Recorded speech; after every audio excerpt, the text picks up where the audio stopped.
អង្គុយចុះអង្គជំរះប្រកាសបន្តកិច្ចដំណើរការនីតិវិធីសកម្មភាពហើយនឹងដល់វេទិកាជូនទៅក្រមមេធាវីការពារក្តីលោកនួនជាដើម្បីបន្តការតាំងទំនួលដេញដោលចំពោះអ្នកជំនាញសូមអញ្ជើញ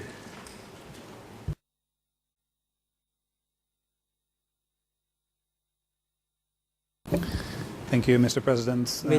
Professor Chandler, before the break we were speaking about the American bombardments and you have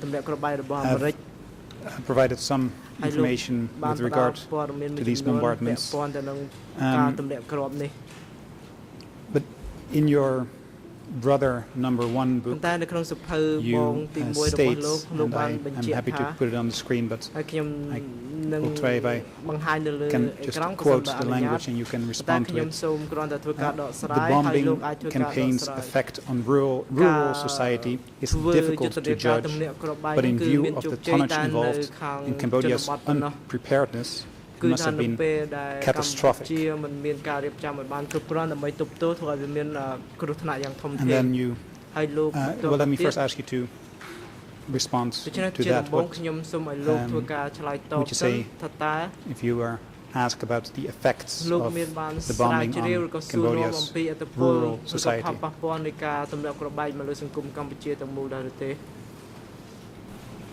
Well, that sentence, of course, which I stand by in the sense that I stand by what I wrote in 1991. Now, since that time, I've come back to Cambodia many times, and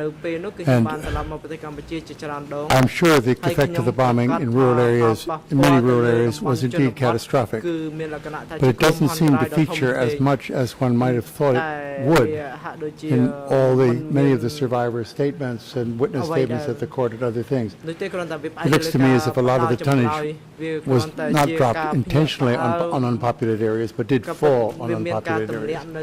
We read in many of the reports about the punishment centers around the country. A lot of times victims were thrown into B-52 craters, which are dotted the countryside. Yeah, I mean, I think I would still stick by that sentence, but I want to say that there's 20 more years of people being able to say, come forward and say, this is the worst thing that happened, and they haven't come forward to say that, which isn't to say that occasionally, or maybe even often, villages were destroyed. I think a primary effect of this bombing was the first exodus from the countryside, especially around Phnom Penh, into Phnom Penh, for take refuge. You look at the map of the bombing that was before this increased tonnage figure was available in Shawcross's book, Sideshow. It's a ring of fire around the capital. It's around provinces around the capital. Obviously, would have thrown people into the city. I would think rather than families into the revolution. Certainly some young men, either enraged by the bombardment or for other reasons, joined the Khmer Rouge at this time, but we don't have the precise evidence of the quantity of these recruits at that time, or that this might be a result of the bombing. Sorry to interrupt you, and I truly find it very fascinating, the things you're saying here today, and also, by the way, the things you've written in all your books. But time is short, so I sometimes have to interrupt, and you actually have touched on the next topic that I wanted to ask a question on, and that was the, as you called it, the forced exodus of people from the countryside.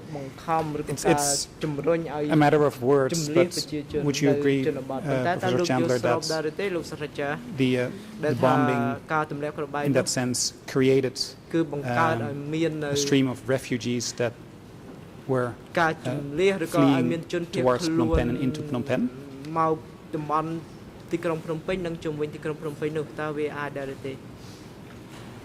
Certainly. There's a brief answer for you. And do you have an estimate as to the number of refugees that had fled to Phnom Penh by 1973 or at the end of 1973 because of the American bombings. And perhaps the effects lasted longer into 74 or 75, but that's for you to answer.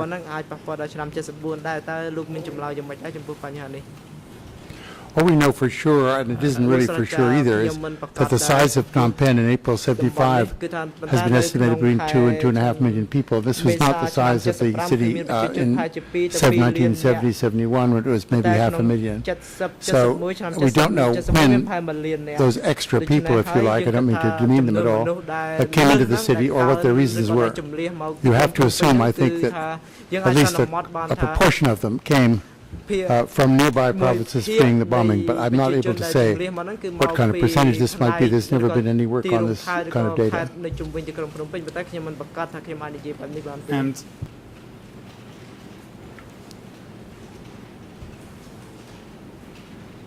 are you able to tell us something about the living conditions in Phnom Penh in April 1975 before the Khmer Rouge took over?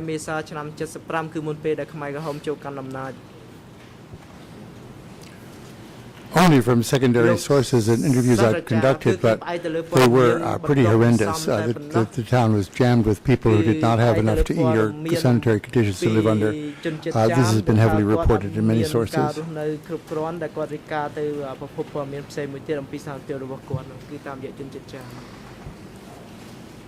And that leads me into the next topic, and that is the evacuation of Phnom Penh after the DK forces moved into the city. And you have stated last week on July 19th on the transcripts, pages 73 to 75, and I quote, when they were approached by outsiders, they often came up with other reasons, which I think were also valid. There's a bunch of reasons. I'm not saying that the shortage of food was bad or the fear of an American attack. There's lots of ones that were mentioned. End of quote. And to be clear for the people that are attending these proceedings today and that were not present last week, we're talking about the reasons the leadership of the DK regime gave for the evacuation of Phnom Penh. So you state that you're not saying that the shortage of food was bad or the fear of an American attack. And I would like to focus just for now on that last point, the fear for an American attack. You're saying that you're not saying that the fear of an American attack was not a valid reason. Could you expand on that a little bit?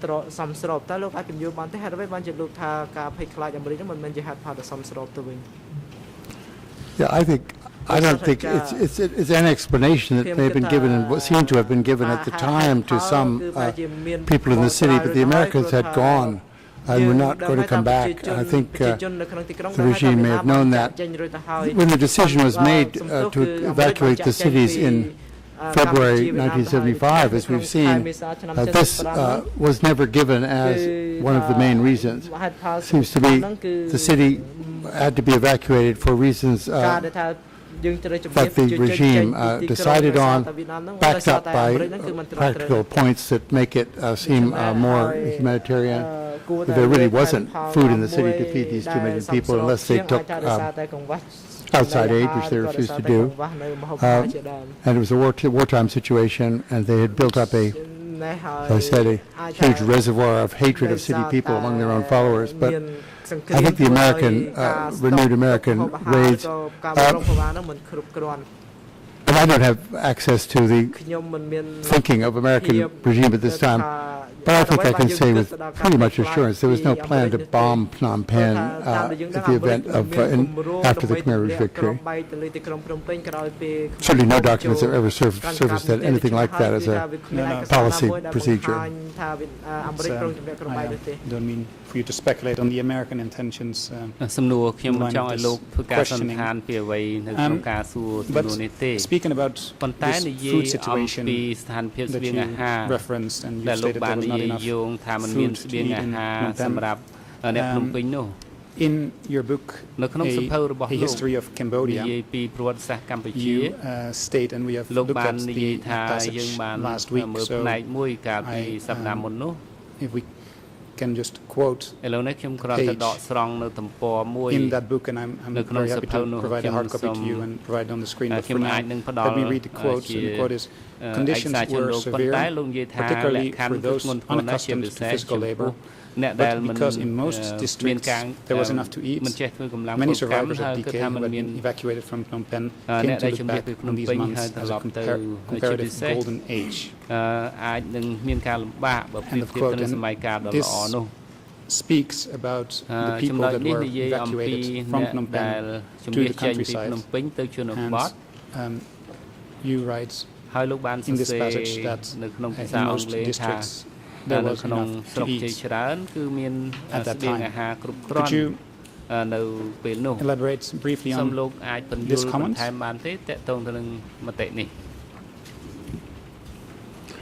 Only in the sense that I assume the people I've spoken to, that other people I've spoken to were telling the truth. I don't think you can invent a pleasant period of your past. If it was unpleasant, they'd say so. They went to the countryside and there was enough to eat. Not very much. They complained that it was not really enough. But it was certainly not starvation and certainly not the kind of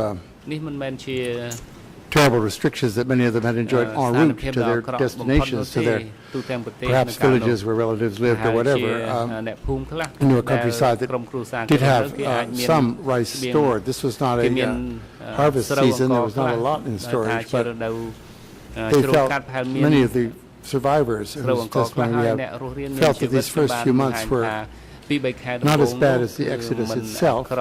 And if they were people who were later relocated into the Northwest particularly, was not as bad as what followed.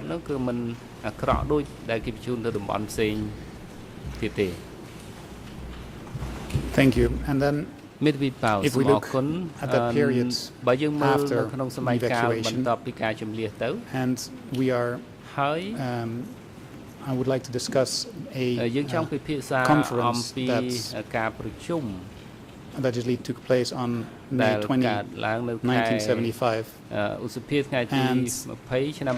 I'm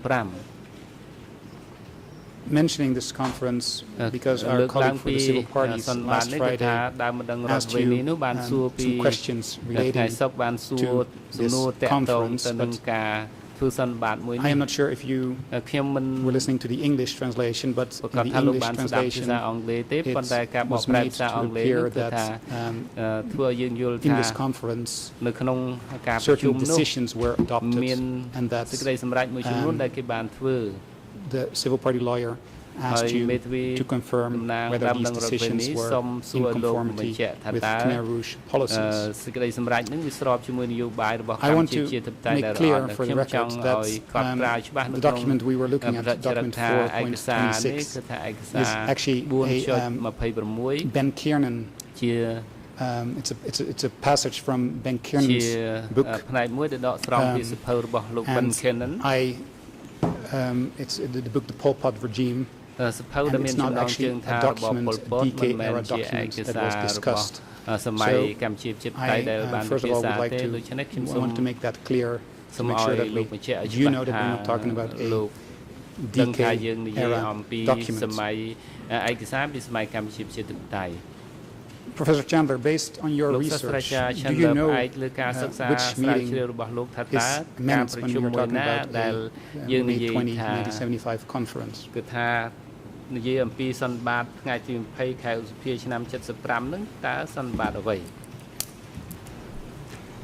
don't think I've referred to it. I think Ben Kiernan, when he did his research, was told this information by people who had been at the meeting.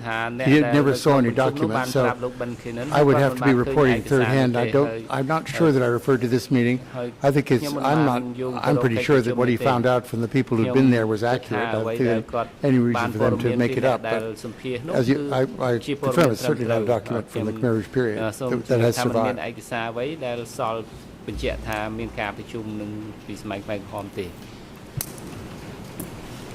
Indeed, Professor Chandler, Ben Kiernan himself states in his book on ERN 0010425, it's the English ERN, that, and I quote, no documents and very few members of its audience appear to have survived. And of course, that is consistent with what you just told me. Could you, from memory, and I understand you have not prepared for this, but could you name any of those persons in the audience that may have attended this meeting?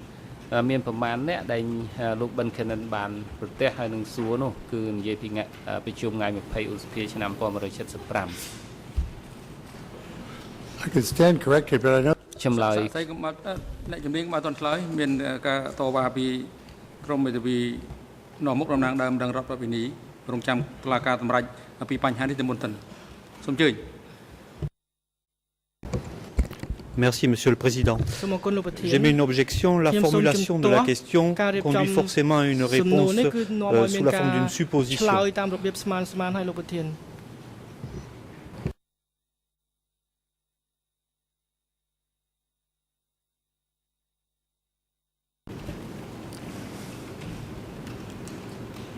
I am happy to rephrase the question to the following. Based on your research, Professor Chandler, can you research into primary decay sources and or secondary sources such as scholarly literature? Can you name any of the persons from the audience, the very few members of its audience that may have survived, that attended this meeting?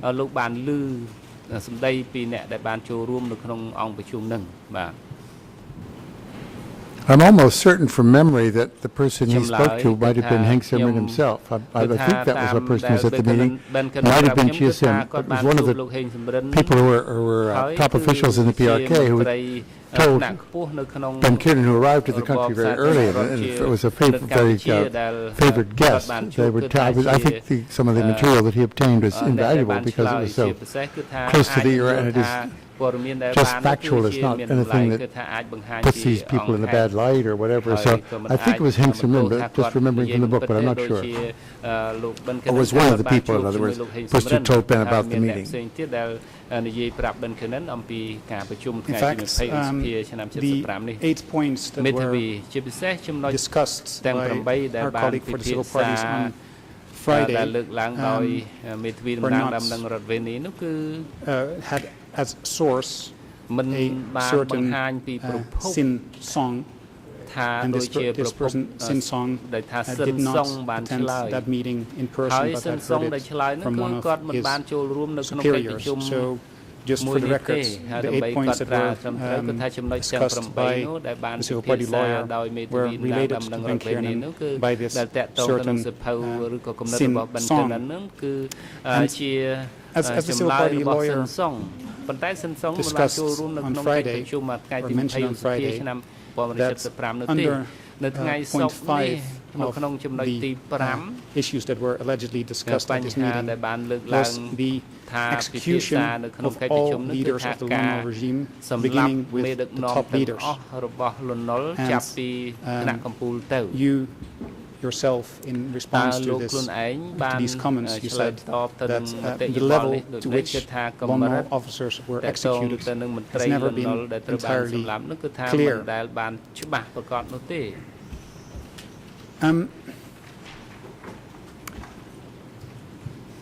Could you expand on that particular comment that you made as to that the level to which Lon Nol officers were executed has never been entirely clear?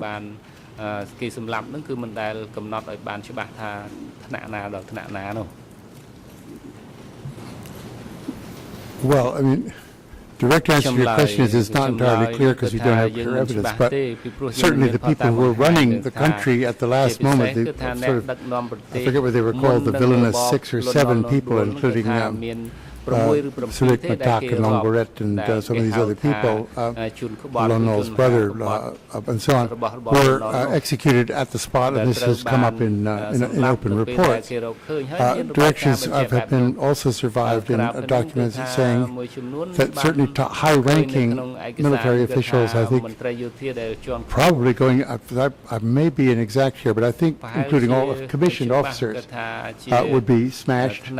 And obviously, as this was happening, people who belonged at all in the chaotic the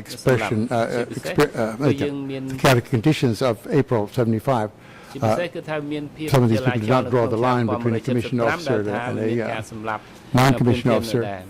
I think the evidence is unclear, but let me put it this way, very few senior officers of the Lon Nol Army are known to have survived and be among the refugees in other countries. If you have, but they had to be extremely adroit to escape notice and assassination. Thank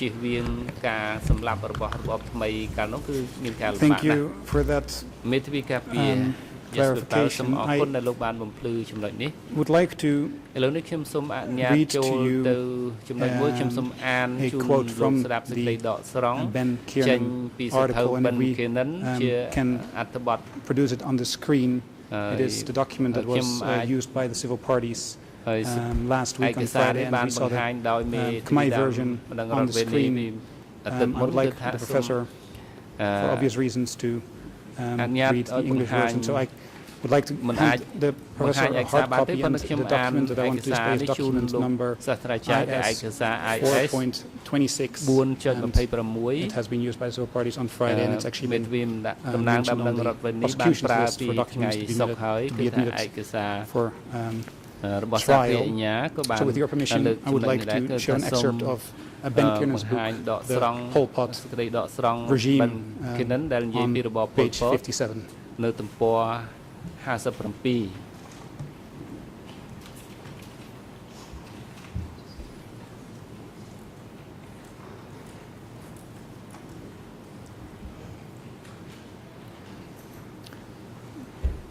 And shall I hand a hard copy to the professor?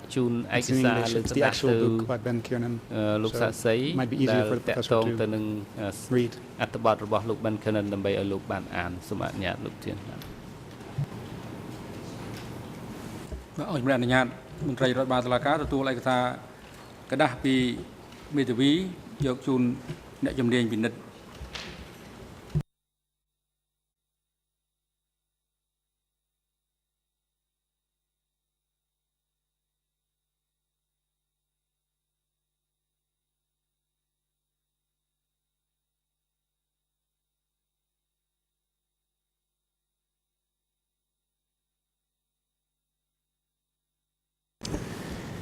And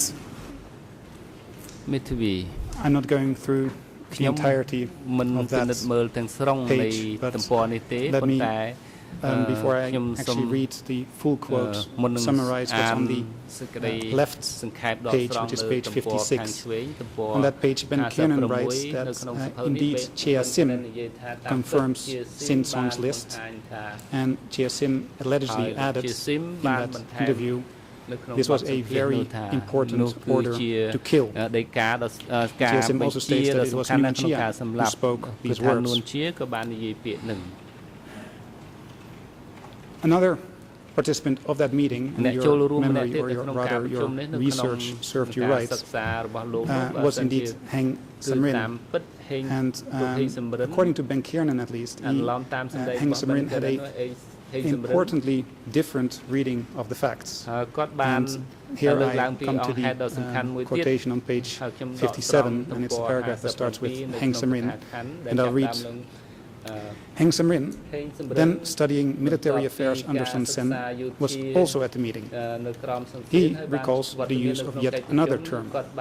They did not say kill, they said scatter the people of the old government. Scatter, or Komchat, them away. Don't allow them to remain in the framework. It does not mean smash, Komtek. Smash means kill, but they used a general word, scatter. Nuon Chea used this phrase. This appears to be Sin Song's point number 5, though the use of varied euphemisms is an important qualification. End of quote. Professor Chandler, based on your knowledge of the language that was used in these DK-era documents, would you agree with Heng Samrin that the use of the term scatter rather than to smash is relevant when studying this meeting, especially concerning Chea Sin's adamant statement that this was a very important order to kill? Do you find it an important qualification like Ben Kieran does?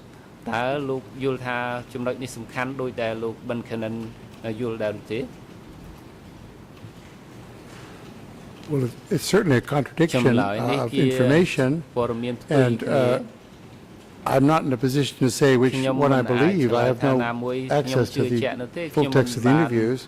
I haven't seen that word to scatter used often in Khmer Rouge documents.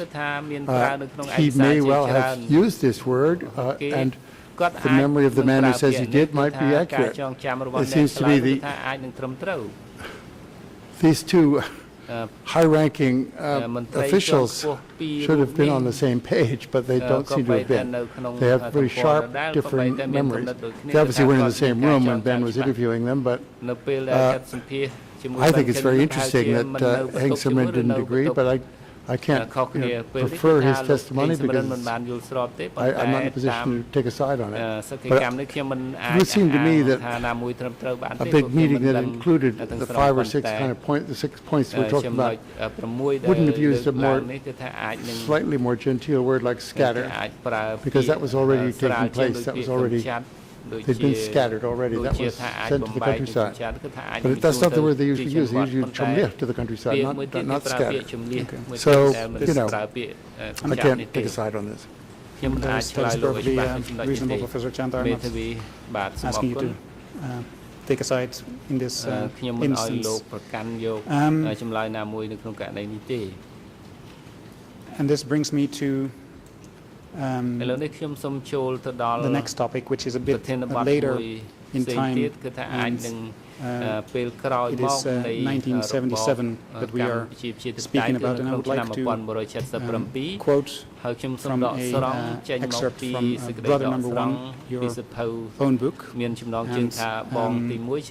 again, it's been discussed, and I will proceed by reading the quote, and if I propose that if you have questions on the quote, I can provide you with a hard copy.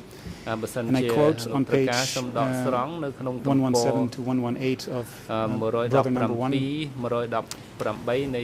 The situation deteriorated in 1977 when thousands more starved to death, while others became ineffective because of illness and insufficient food. Reports of these conditions took time to reach the higher organization, and since disagreement with the organization amounted to treason, the reports were never critical of the plan or its framers. Instead, the news transmitted up the line was always good, causing false optimism at the top, even as rice production faltered and rural workers died. End of quote. Professor Chandler, based on your research, was there a practice among subordinates in the DK to shield their superiors from information that their superiors would have found distasteful or problematic?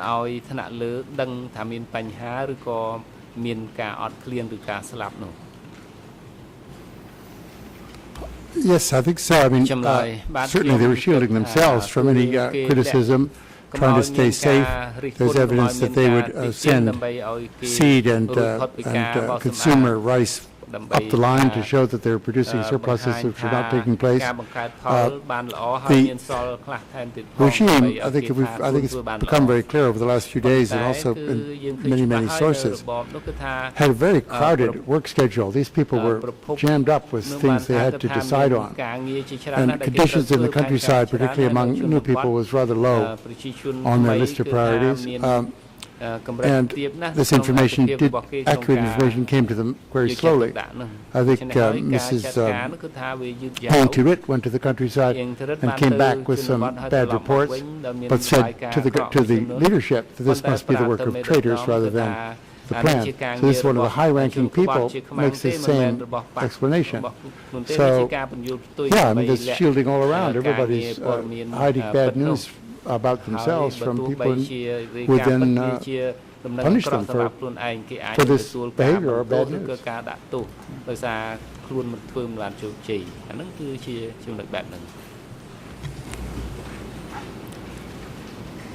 Thank you. I think that's answers my question fully, so I can move on to the next topic.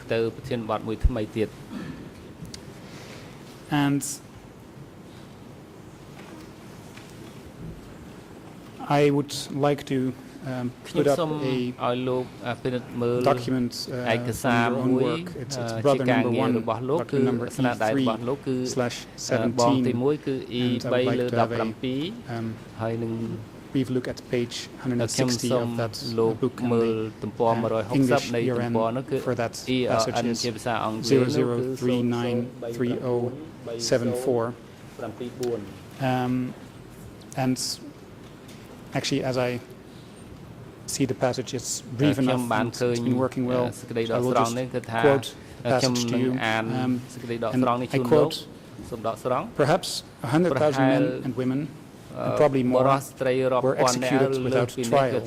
In rural areas, most of the killings occurred when young cadre enforced what they understood to be the will of the organization. Some of these executions, perhaps most, were impulsive, overreactions. End of quote. On Friday, when preparing these questions, I did not possess Friday's transcript yet, but I will try to paraphrase. You spoke of executions in an ad hoc way and snap decisions by enthusiastic cadre.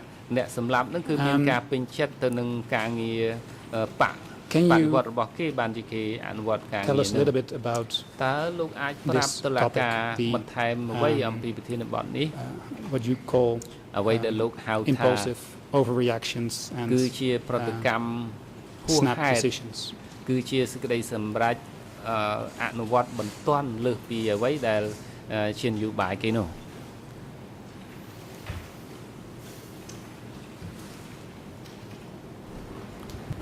Sure. We now know that probably many more than 100,000 people were executed, and that the system of prisons and executions in the countryside was more heavily documented than I knew at the time.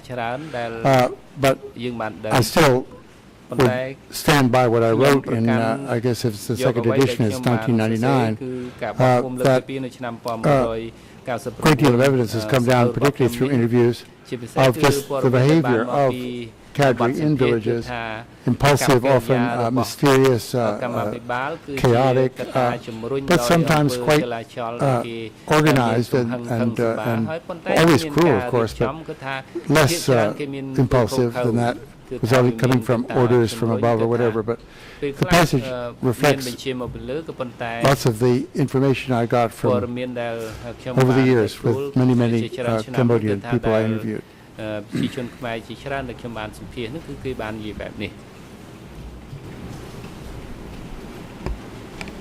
certainly I should add, never in the confessions of S21 did I read of someone confessing to impulsive behavior in the provinces. This was not the kind of crime that people confessed to. That indeed was going to be my follow-up question, Professor Chandler.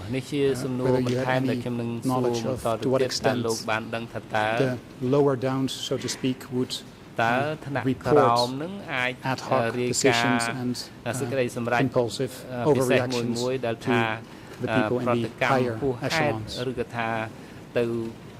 គេបញ្ជូនទៅថ្នាក់លើរបស់គេឲ្យដឹងទេកាលណាគេអនុវត្តលើសផែនការដោយសងសឹកដោយកំហឹងអីហួសហេតុនោះ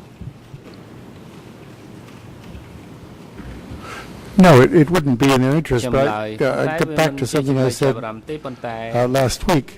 That in, I think, the statutes of the Communist Party, or one of the other documents that we've been consulting, leftist deviation is in quotation marks. Rightist deviation is left as a fact. It's the kind of thing that can be instantly recognized.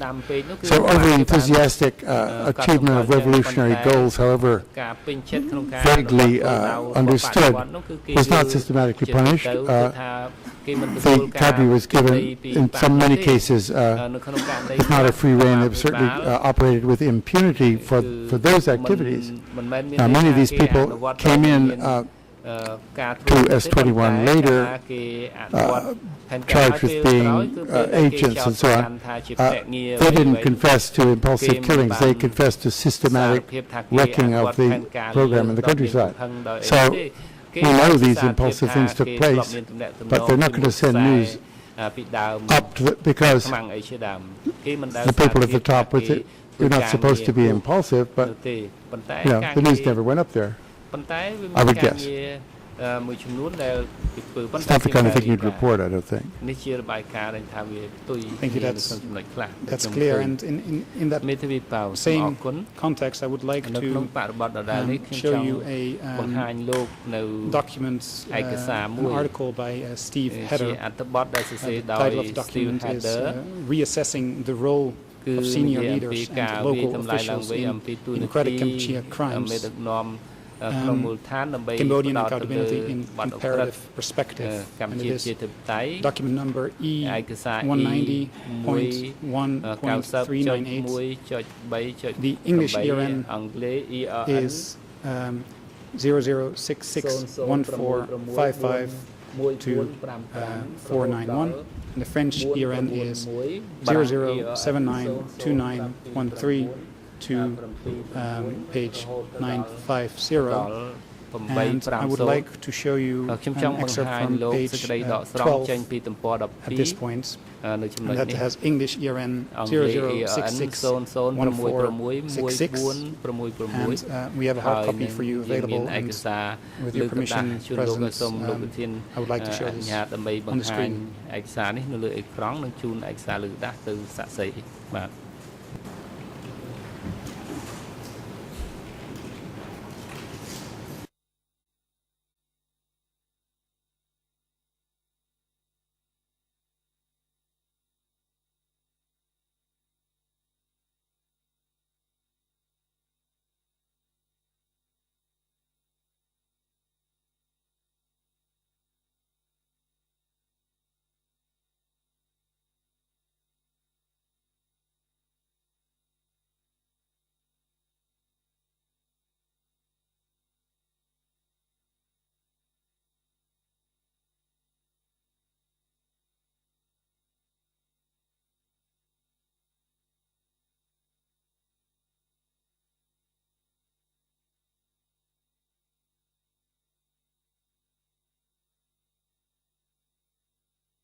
Lúc mình ví ai cái xa y rồi cái sập chọi môi chọi bay nữa ta miền được trong nông rừng đại được tí.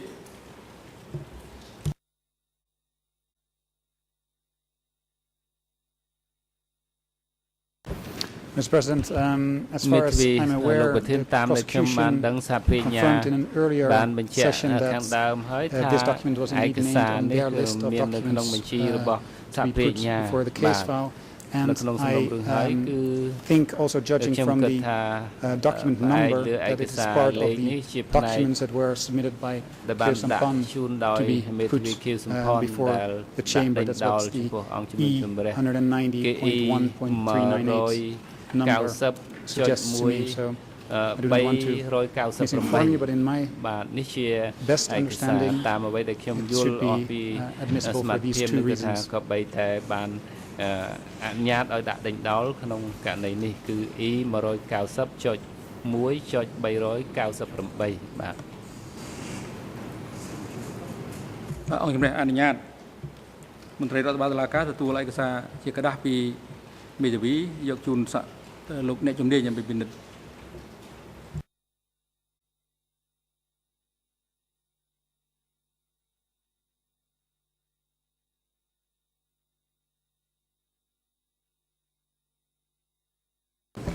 Professor Chandler, those are 3 pages from the same article, and I will now be speaking only about page 12, which should be the first page in your collection.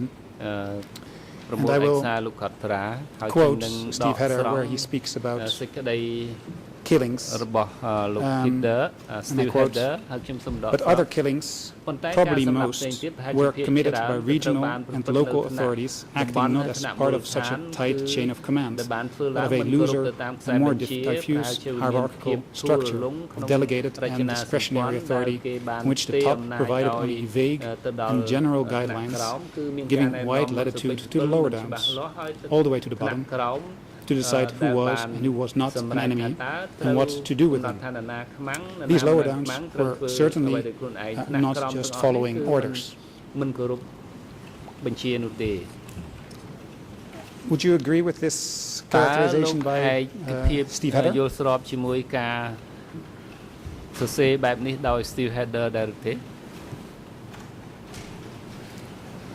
Yes, I would. I'm sorry, maybe I should have asked a different question first. Are you familiar with this article that may inform our understanding today?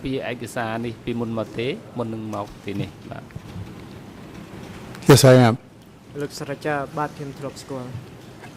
And the second excerpt I would like to show you from the same article is on page 21. And the English ERN for that page is 00661475. And I will quote, it seems that most commonly, however, people arrested in villages were sent to district security for interrogation, and although the district answered to the sector secretary, most prisoners were sooner or later executed on the authority of the district itself. This reflected the reality that zone and sector secretaries often merely passed on the general instructions from above to local cadre down to the district level, but paid little attention to whether they were doing what they were supposed to do or not.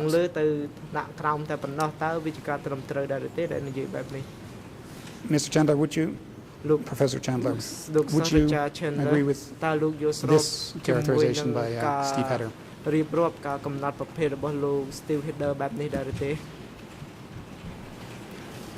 Yes, I would.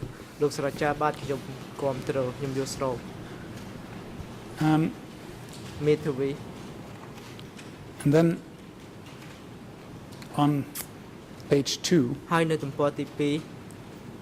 Steve Hedder discusses the historical and legal model relating to the genocide committed by the Nazis. And he discusses this model and he writes, in short, the historical and legal model is a top-down conspiracy to commit genocide and other crimes against humanity. It targets, first of all, the big fish, who are presumed to be overwhelmingly responsible for most, if not all, of these crimes committed while they were in power. That's the end of the quote for now. let me ask you, well, at this point, does this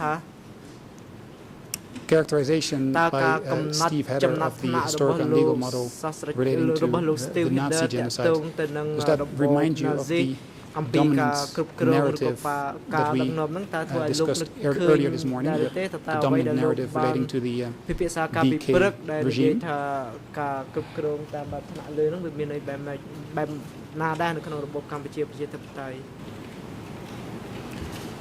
Yes, it does, but with a slight qualification. I think, this again I'm stating an opinion, but you've got to accept the idea that the top people were ultimately responsible for what was happening because they were in charge of the country. Overwhelmingly, I think in this case is a word I wouldn't, if I didn't write this passage, but I wouldn't have used overwhelmingly. But yes, it reminds me of the other, your question is quite good, quite clear, I mean. And as a historian,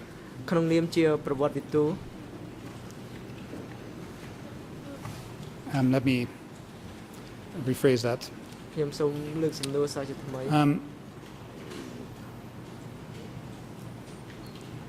Are you satisfied that enough historical research has been conducted as to the responsibility of people in the DK regime that were at a lower status than, let's say, the Central or Standing Committee? Let me phrase the question like this at first.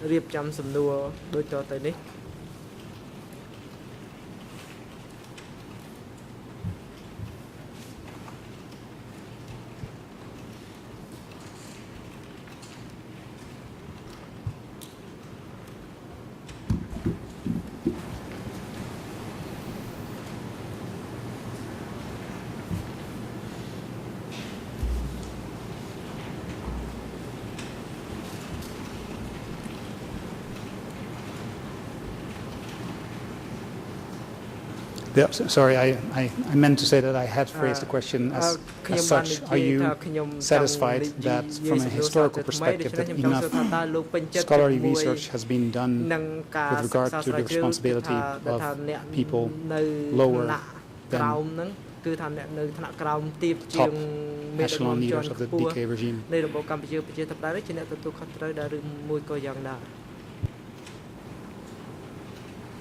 Well, in a sense, I'm never sure of what's enough. And here is an area I don't really want to venture into because it seems to me that a great deal of the research that's been done recently on this issue was in connection with cases that are not being tried, are going to be, perhaps, I don't know, that are cases beyond the case under discussion.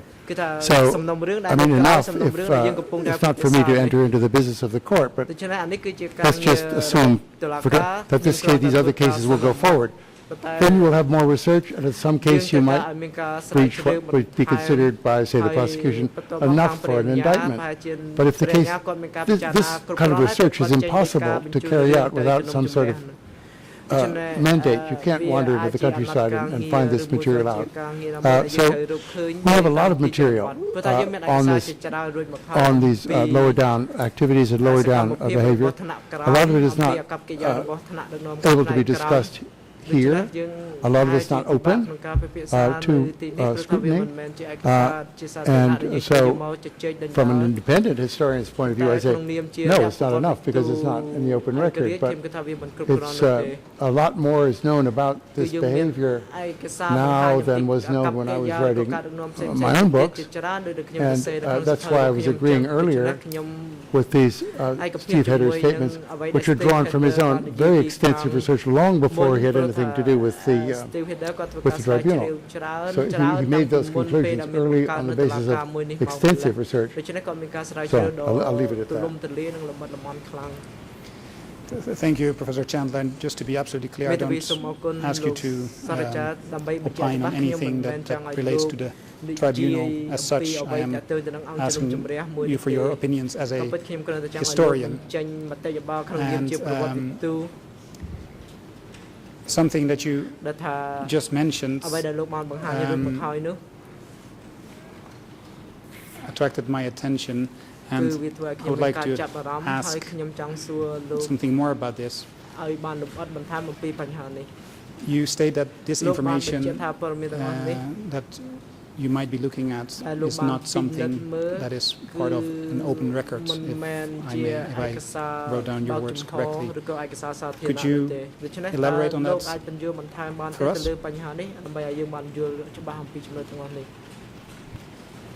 Not really. A lot of this stuff is draft material that I've seen that has not yet been published, but it's not classified by any authority. So I can't elaborate that much further for that. There is certainly ample material at the ACIS or DCCAM that point toward these activities also if one were to do a sustained research in there. A problem, of course, that arises, as you see from the footnotes to Header's work, is that a great deal of this organizational information comes out of confessions. And I know that he has argued, he told me anyway, I'm not sure where he wrote it down, that he feels strongly that this organizational material deserves to be included as in official documents, because you find out who was in command of places, and that's verifiable information that you could finally dig up. But it's not. I'll stop there.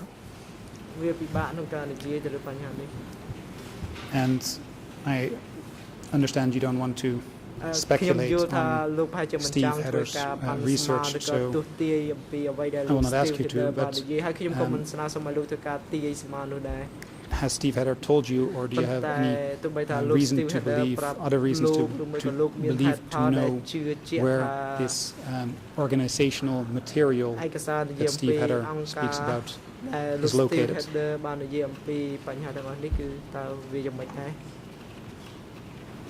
Well, it's located, I just mentioned, it's located primarily in Confessions of Tuol Sleng. This is where the information has been drawn. If you look at his footnotes, this is where he's got his material, plus from extensive interviews, 2 places. Are you familiar, or are you aware of any research that Steve Hedder has conducted into this topic after the publication of this paper?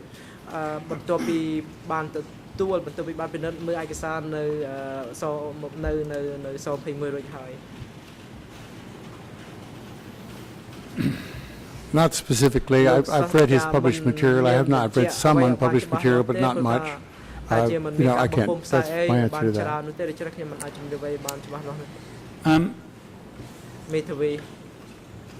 In that same Steve Hedder article on page 2, I will, if it can be shown on the screen again, it's again the article by Steve Hedder that we were discussing earlier.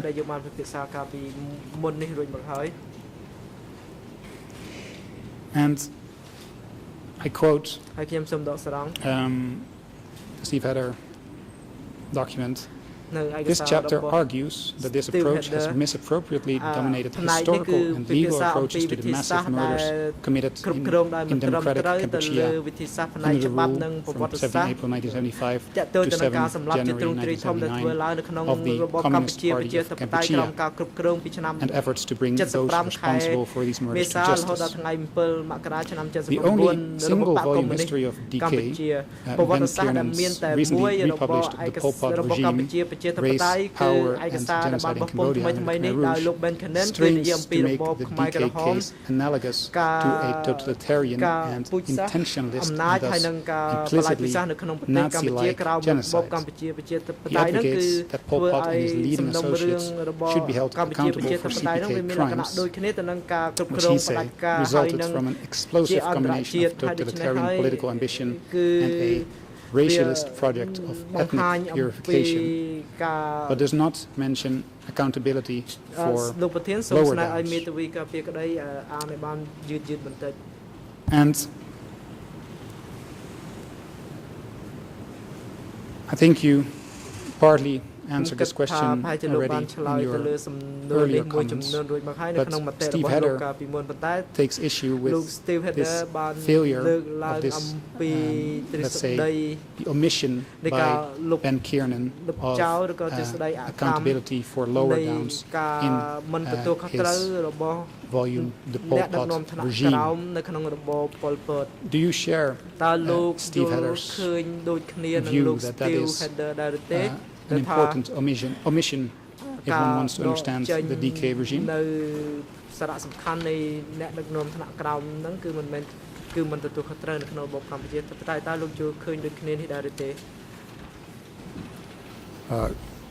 The three-word answer is yes, I do, but it's a complicated question and one that we have to expand out into other areas, but certainly what you're hearing here in the Kiernan book, and one of the reasons I took a little bit of issue with it when I reviewed it, was that making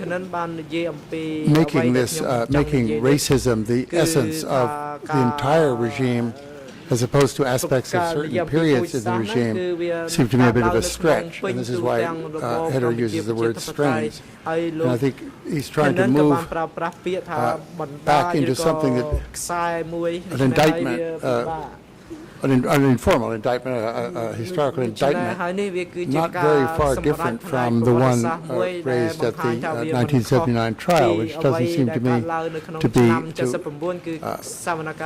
be a fair, an accurate assessment of what went on under DK, unless you're talking about the single man at the top is in fact not overwhelmingly responsible, said before, but ultimately responsible. But that doesn't get you very far in terms of studying what's happening. So I think this paragraph of Heather's is quite justified.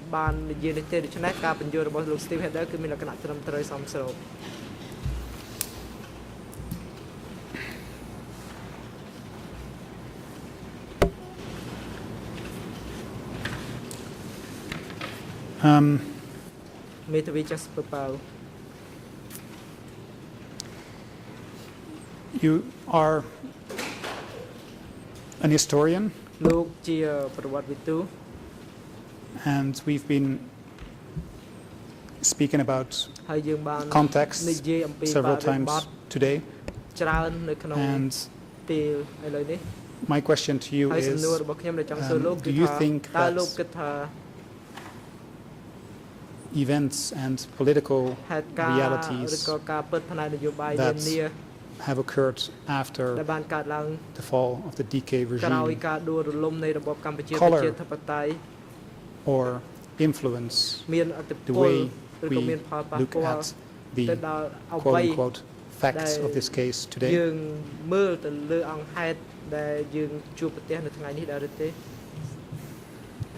I think that's inevitable. That's the way people operate. I mean, we're operating in terms of the testimony of last week. I mean, we benefited from that. We have a different, I think, maybe context today than we had on last Wednesday. But I'm not boasting that this is clear. I'm not saying that, but it's just, this is how people operate with the information they have. As you go on, once a regime has fallen, the information becomes available that was not available before. This is a very secretive regime. You have to be very cautious in sorting out the information you get, looking out for easy exits like the Pol Pot Ieng Sri genocidal clique, or exits that suggest that the top officials knew nothing about this, so therefore they shouldn't be here. But as time goes on, and one wishes in a way that we were 10 years ago when information was fresher, but as time goes on you find out more and more detail that encourages us to make more nuanced judgments. And this is, I think, what makes history an evolving thing. You can't write the last word. I can say I've written my last book, but that's not the last word. That'll be by somebody else. I think that makes a lot of sense, Professor Chandler. And in that context, could you elaborate a little bit on the political coloring of the party that took over power after 1979 and how that political coloring may have dominated the dominant narrative that we have been discussing, and I'm asking you this as a historian and not as a legal scholar, obviously. អ្នកជំនាញក៏មកទាន់ឆ្លើយតបសម្រាប់មតិជំទាស់របស់ភាគីតំណាងថាបញ្ញានិងក្រុមមេធាវីនៅមុខតំណាងដើមរដ្ឋបាលនេះជាមុនសិនសូមអញ្ជើញលោកតំណាងថាបញ្ញា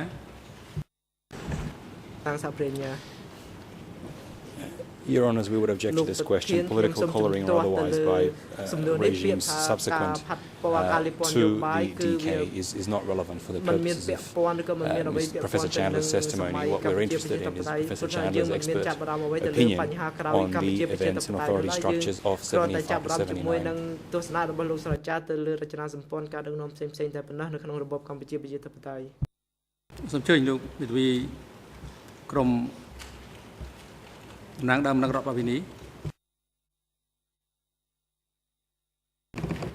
Merci, Monsieur le Président. Non seulement cette question est orientée, mais de surcroît, elle est hors contexte, puisqu'elle se situe après 79, et si l'on fait référence à l'expérience d'historien, ça implique de faire référence à des documents qui seraient ou des faits postérieurs à 79.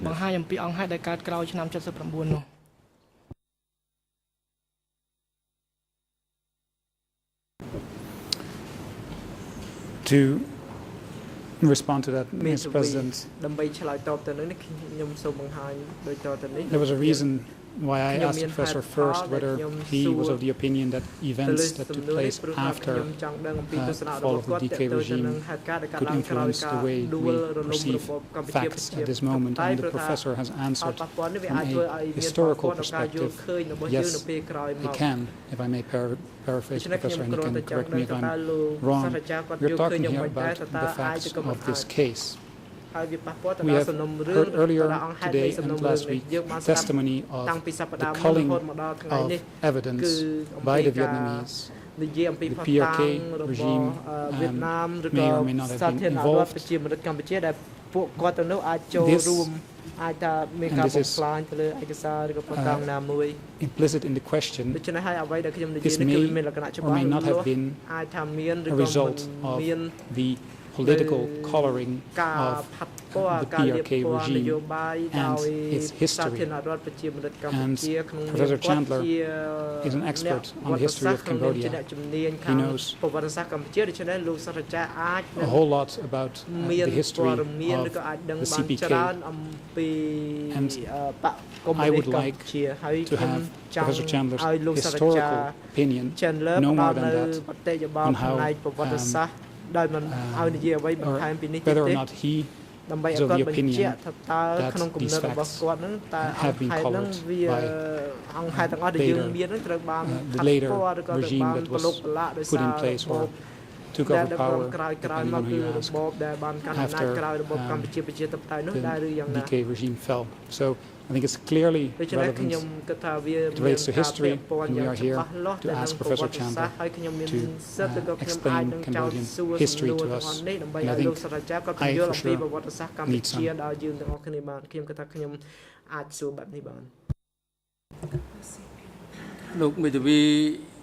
ការពីក្តីក្រុមតំណាងដើមរដ្ឋវិនីគឺអង្គជំរះមិនអនុញ្ញាតឲ្យលោកឆ្លើយតបទៅនឹងសេចក្តីតបរបស់ភាគីមួយទៀតទេអង្គជំរះសម្រាប់សេចក្តីជំទាស់របស់ភាគីតំណាងសហប្រញ្ញានិងមេធាវីនៅមុខដើមម្ដងរដ្ឋវិនីមានប្រសិទ្ធភាពសំណួរនេះមិនពាក់ព័ន្ធទេហើយក៏គ្មានមូលដ្ឋានសំអាងជាក់ច្បាស់ដែរគឺជាការសួរដោយការប៉ាន់ស្មានផ្ទាល់អត្តនោម័តផ្ទាល់ខ្លួនប៉ុណ្ណោះ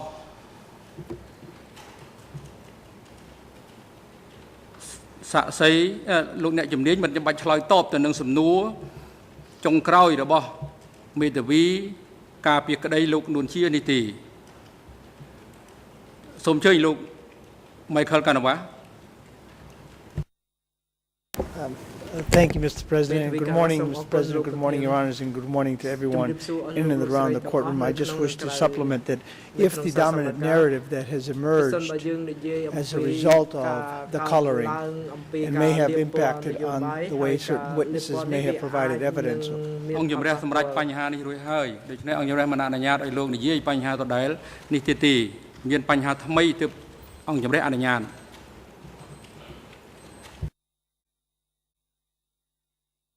អង្គជំរះផ្ដល់វេទិកាជូនទៅក្រុមមេធាវីការពីក្តីលោកនួនជា If I may, just 1 second, Mr. President. I was merely អង្គជំរះមិនអនុញ្ញាតទេបញ្ហាដដែលអង្គជំរះបានសម្រេចរួចហើយអង្គជំរះមិនផ្ដល់វេទិកាឲ្យលោកនិយាយបញ្ហាដដែលដែលអង្គជំរះបានសម្រេចរួចហើយទេជាការរំខានដល់ពេលវេលានៃកិច្ចដំណើរការសកម្មភាព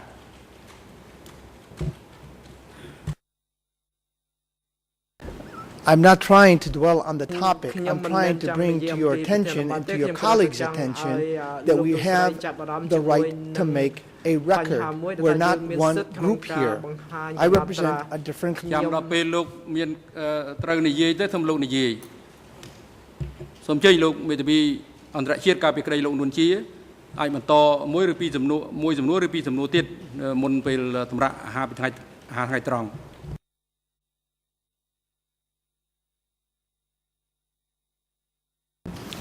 Thank you, Mr. President. And I respect your ruling that I'm not allowed to ask the question I just posed, but I would like to have a reasoned decision on the objections by the prosecution and civil parties, because, again, for record-keeping purposes, we need to know what the reasons are for your decision to not allow this question. So, it will also help me to formulate my next round of questions. So, if you could give assistance. អង្គជំរះសម្រាប់រួចហើយសេចក្តីជំទាស់របស់ក្រុម តំណាងសហវិញ្ញានិងមេធាវីតំណាងនាំមុខតំណាងដើមម្ដងរដ្ឋបាលនេះមានប្រសិទ្ធភាពសំណួរដែលលោកសួរគឺទី1ក្រៅអង្គហេតុទី2មិនមានភស្តុតាងណាមួយនៅចំពោះអ្នកជំនាញនេះអំពីបញ្ហាដែលលោកសួរដោយប៉ាន់ស្មាននោះទេលោកមិនបានបង្អល់បង្ហាញអំពីភស្តុតាងអ្វីជាក់លាក់លើបញ្ហានេះទេអង្គជំរះបានសម្រេចរួចហើយ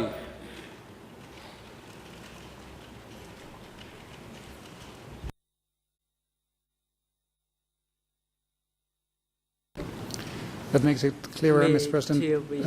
Thank you. That also helps me to formulate my next question. Reference to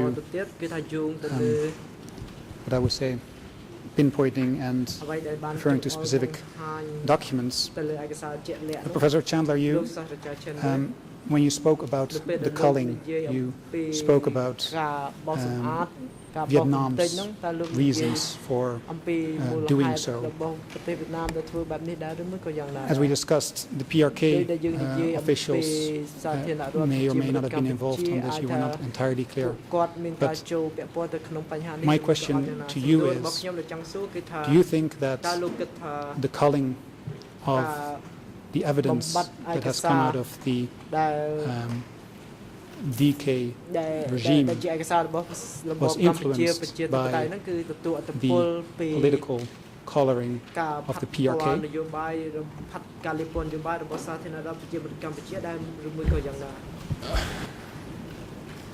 Your Honours, we would have...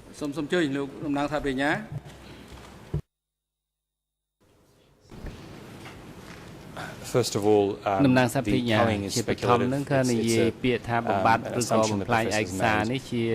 But secondly, to ask then for an interpretation of how a speculative event might have taken place is completely is not appropriate, and also is beyond the scope of relevance of Professor Chandler's testimony. តកតងទៅនឹងសក្ខីកម្មរបស់លោកសាស្ត្រាចារ្យ David Danler នេះបាទ អរគុណសូមអញ្ជើញលោកមេធាវីតំណាងដើមរឿងរដ្ឋអភិនី Merci, Monsieur le Président. Mon confrère insiste et poursuit. D'une part, sa question concerne des actes effectués, enfin, présumés après 79. Ensuite, il qualifie de destruction de preuves sans que l'on soit certain que les documents qui auraient été détruits soient des preuves. Donc nous sommes d'une part hors contexte, mais en plus dans le cadre d'une supposition. Merci.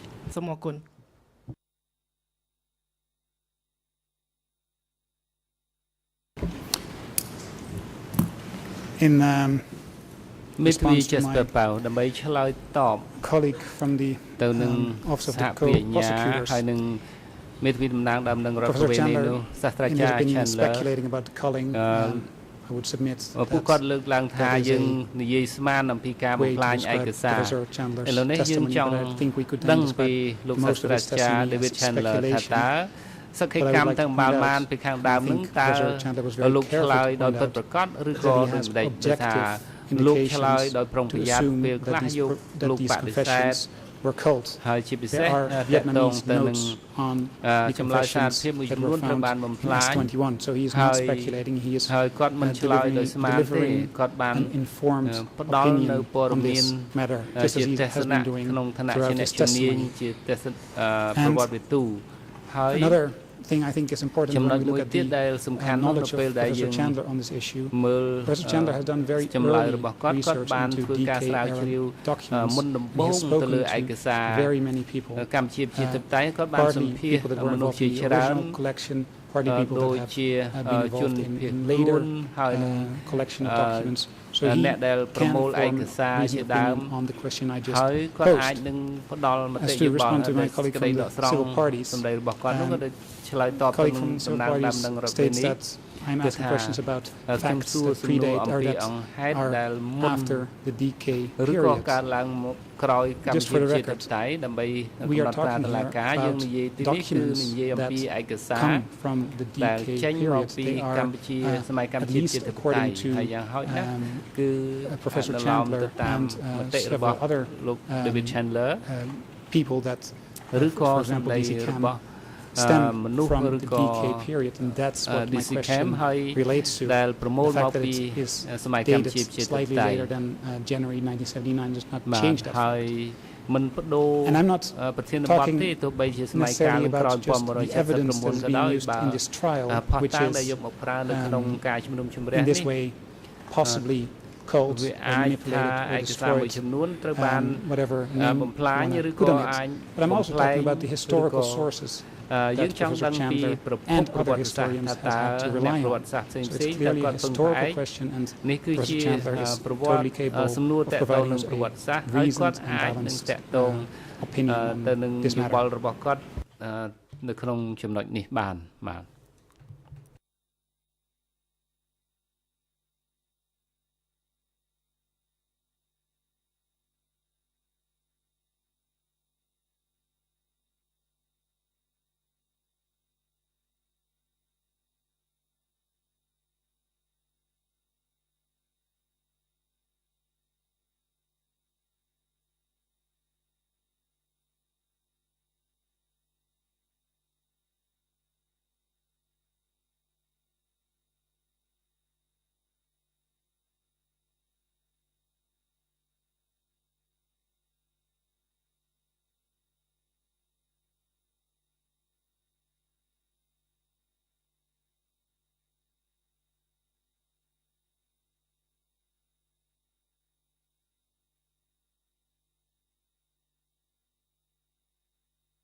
បាទក្រោយពីពិភាក្សានៅក្នុងក្រុមប្រឹក្សានៃអង្គជំរះយល់ឃើញថាដើម្បីឲ្យច្បាស់លាស់លើបញ្ហានេះក៏បីឲ្យលោកអ្នកជំនាញឆ្លើយតបទៅនឹងសំណួរដែលសួរចុងក្រោយដោយមេធាវីអន្តរជាតិកាលពីក្តីលោកនួនជាប្រសិនបើក្នុងនាមលោកសាស្ត្រាចារ្យជាអ្នកជំនាញប្រវត្តិសាស្ត្រនោះអាចឆ្លើយទៅជាក់ច្បាស់ទៅនឹងតបទៅនឹងសំណួរនេះបានហើយអង្គជំរះបដិសេធទៅលើសេចក្តីជំទាស់របស់ក្រមតំណាងសហប្រញ្ញានិងមេធាវីនៅមុខតំណាងដើមដឹងរដ្ឋវិនីសូមជ័យលោកសាស្ត្រាចារ្យអាចឆ្លើយតបទៅនឹងសំណួរដែលសួរចុងក្រោយដោយមេធាវីអន្តរជាតិកាលពីក្តីលោកនួនជា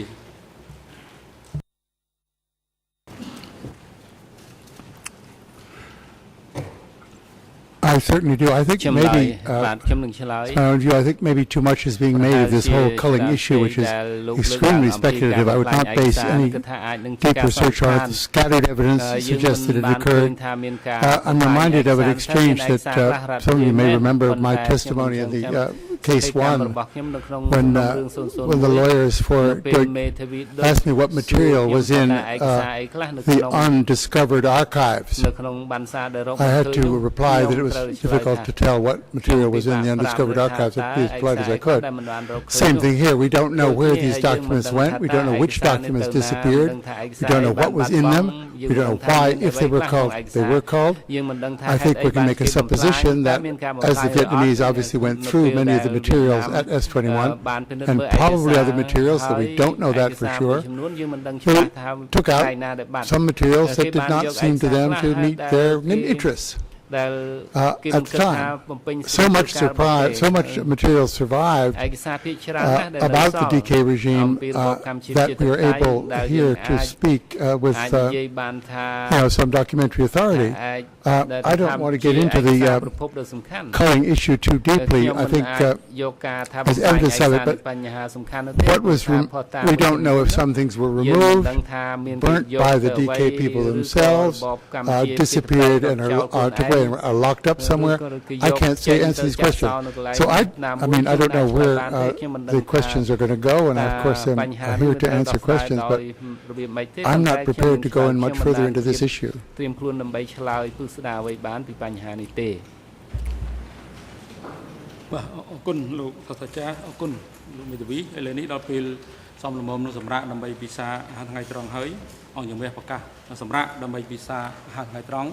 ចាប់ពីពេលនេះទៅរហូតដល់ម៉ោង 1:30 នាទីរសៀលនេះសូមអញ្ជើញចូលវិញដើម្បីបន្តកិច្ចដំណើរការសកម្មភាពមន្ត្រីរបស់តុលាការសម្រាប់រំលកន្លែងសម្រាប់នៅបន្ទប់សម្រាប់សម្រាប់សិទ្ធិអ្នកជំនាញដល់លោកសាស្ត្រាចារ្យក្នុងអំឡុងពេលសម្រាប់ពិសាថ្ងៃត្រង់ហើយនឹងឲ្យអញ្ជើញគាត់មកកាន់កន្លែងប្រតិកម្មនេះវិញនៅរសៀលនេះនៅវេលាម៉ោង 1:30 នាទីសូមអញ្ជើញលោកមេធាវី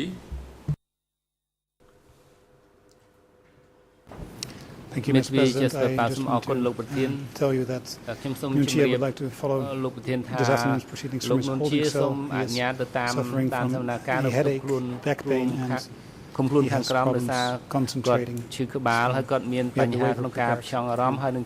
Agreed.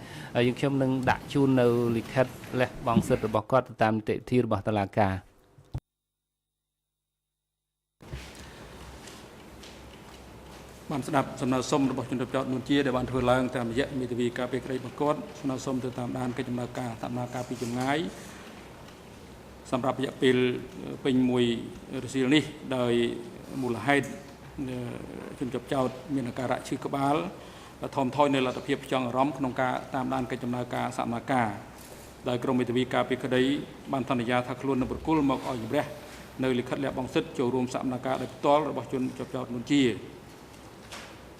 អង្គជំរះសម្រាប់យល់ព្រមតាមដំណើរសុំរបស់ជនរដ្ឋនួនជាដែលស្នើឡើងតាមរយៈមេធាវីការពីក្តីប្រកាសទៅបន្តតាមដានកិច្ចដំណើរការសកម្មភាពពីចម្ងាយតាមរយៈឧបករណ៍សទោះសម្រាប់រយៈពេលសកម្មភាពពេញមួយរសៀលនេះដោយលោកនួនជាគាត់បានលះបង់សិទ្ធិចូលរួមកិច្ចដំណើរការសកម្មភាពបន្តក្នុងបន្ទប់សកម្មភាពនេះអង្គជំរះតម្រូវឲ្យក្រុមមេធាវីការពីក្តីលោកនួនជាប្រគល់មកឲ្យអង្គជំរះភ្លាមនៅលិខិតលះបង់សិទ្ធិចូលរួមសកម្មភាពបន្ត ដោយមានចុះហត្ថលេខាឬប្រធានាធិបតីជាក់ច្បាស់ពីជំនុំចោតនួនជា ប្រកបដោយផ្នែកសោទស្សន៍ជាប់ប្រព័ន្ធសោទស្សន៍សម្រាប់ជនជាប់ចោតរំនេះអាចតាមដានកិច្ចដំណើរការសកម្មភាពពីចម្ងាយពីបន្ទប់មួយស្ថិតនៅក្រោមសាលសកម្មភាពនេះក្នុងរយៈពេលនៃកិច្ចដំណើរការសកម្មភាពនៅរុស្ស៊ីនេះហើយប្រកបដោយផ្នែកអនុរិយមន្ត្រីឃុំឃាំងនាំខ្លួនជនជាប់ចោតនួនជានិងជាសម្ព័ន្ធទៅកាន់បន្ទប់ខាងក្រោមសាលសកម្មភាពនេះដោយនៅរុស្ស៊ីនេះទុកឲ្យលោកនួនជានៅក្នុងបន្ទប់ដែលរៀបចំទុកជាស្រេចនៅឧបករណ៍សោទស្សន៍សម្រាប់គាត់អាចតាមដានកិច្ចដំណើរការសកម្មភាពពីចម្ងាយដែលឡែកលោកខៀវសំផនឲ្យនាំខ្លួនគាត់ឡើងមកកាន់បន្ទប់សកម្មភាពវិញឲ្យបានមុនម៉ោង 1:30 នាទីរសៀលសម្រាប់ចុះ